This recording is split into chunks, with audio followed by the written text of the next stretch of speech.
नमस्कार। कोरोना के खिलाफ लड़ाई में जनता कर्फ्यू से लेकर आज तक हम सभी भारतवासियों ने बहुत लंबा सफर तय किया है। समय के साथ आर्थिक गतिविधियों में भी धीरे धीरे तेजी नजर आ रही है। हम में से अधिकांश लोग अपनी जिम्मेदारियों को निभाने के लिए, फिर से जीवन को गति देने के लिए रोज घरों से बाहर निकल रहे हैं। त्योहारों के इस मौसम में बाजारों में भी रौनक धीरे धीरे लौट रही है, लेकिन हमें ये भूलना नहीं है कि लॉकडाउन भले चला गया हो, वायरस नहीं गया है।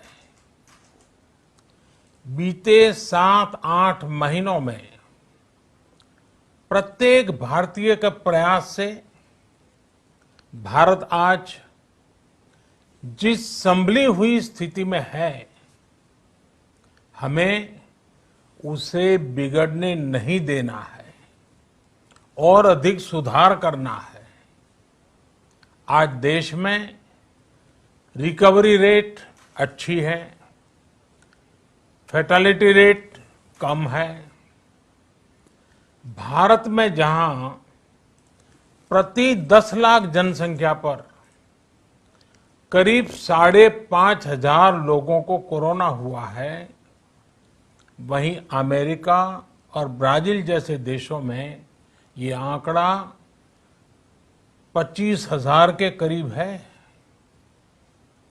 भारत में प्रति 10 लाख लोगों में मृत्यु दर 83 है, जबकि अमेरिका, ब्राजील, स्पेन, ब्रिटेन जैसे अनेक देशों में ये आंकड़ा 600 के पार है।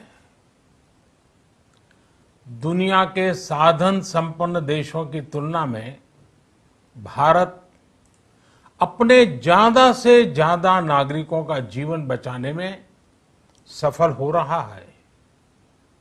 आज हमारे देश में कोरोना मरीजों के लिए 90 लाख से ज्यादा बेड्स की सुविधा उपलब्ध है। 12,000 क्वारंटाइन सेंटर्स है। कोरोना टेस्टिंग की करीब 2,000 लैब्स काम कर रही है। देश में टेस्ट की संख्या जल्द ही 10 करोड़ के आंकड़े को पार कर जाएगी। कोविड महामारी के खिलाफ लड़ाई में टेस्ट की बढ़ती संख्या हमारी एक बड़ी ताकत रही है। सेवा परमो धर्म के मंत्र पर चलते हुए हमारे डॉक्टर, हमारे नर्सिस, हमारे हेल्थ वर्कर्स, हमारे सुरक्षाकर्मी और भी सेवा के भाव से काम करने वाले लोग इतनी बड़ी आबादी की निस्वार्थ सेवा कर रहे हैं। इन सभी प्रयासों के बीच ये समय लापरवाह होने का नहीं है। ये समय ये मान लेने का नहीं है कि कोरोना चला गया या फिर अब कोरोना से कोई खतरा नहीं है। हाल के दिनों में हम सब ने बहुत सी तस्वीरें, वीडियो देखे हैं जिनमें साफ दिखता है कि कई लोगों ने अब सावधानी बरतना या तो बंद कर दिया है या बहुत ढिलाई ले आए हैं। ये बिल्कुल ठीक नहीं है। अगर आप लापरवाही बरत रहे हैं, बिना मास्क के बाहर निकल रहे हैं, तो आप अपने आप को, अपने परिवार को, अपने परिवार के बच्चों को, बुजुर्गों को उतने ही बड़े संकट में डाल रहे हैं। आप ध्यान रखिए, आज अमेरिका हो या फिर यूरोप के दूसरे देश, इन देशों में कोरोना के मामले कम हो रहे थे, लेकिन अचानक से फिर से बढ़ने लगे हैं और चिंताजनक वृद्धि हो रही है। साथियों, संत कबीरदास जी ने कहा है, पक्की खेती देख के गर्व किया किसान, अजहू जोला बहुत है, घर आवे तब जान। अर्थात कई बार हम पकी हुई फसल देखकर ही अति आत्मविश्वास से भर जाते हैं कि अब तो काम हो गया, लेकिन जब तक फसल घर न आ जाए तब तक काम पूरा नहीं मानना चाहिए। यही कबीरदास जी कह के गए हैं। यानी जब तक सफलता पूरी न मिल जाए, लापरवाही नहीं करनी चाहिए। साथियों, जब तक इस महामारी की वैक्सीन नहीं आ जाती, हमें कोरोना से अपनी लड़ाई को रत्ती भर भी कमजोर नहीं पड़ने देना है। बरसों बाद हम ऐसा होता देख रहे हैं कि मानवता को बचाने के लिए युद्ध स्तर पर पूरी दुनिया में काम हो रहा है। अनेक देश इसके लिए काम कर रहे हैं। हमारे देश के वैज्ञानिक भी वैक्सीन के लिए जी जान से जुटे हैं। भारत में अभी कोरोना की कई वैक्सीन पर काम चल रहा है। इनमें कुछ एडवांस स्टेज पर है, आशास्पद स्थिति दिखती है। साथियों, कोरोना की वैक्सीन जब भी आएगी, वो जल्द से जल्द प्रत्येक भारतीय तक कैसे पहुंचे, इसके लिए भी सरकार की तैयारी जारी है। एक एक नागरिक तक वैक्सीन पहुंचे, इसके लिए तेजी से काम हो रहा है।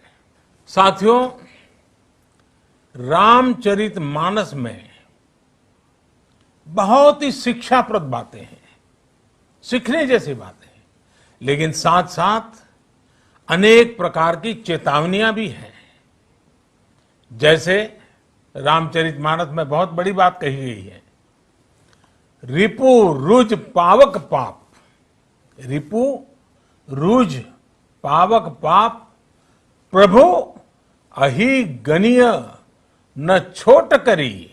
अर्थात आग, शत्रु, पाप यानी कि गलती और बीमारी, इन्हें कभी छोटा नहीं समझना चाहिए।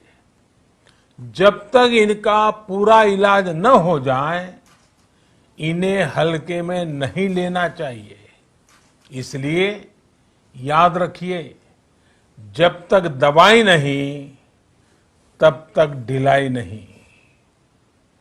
त्योहारों का समय हमारे जीवन में खुशियों का समय है, उल्लास का समय है।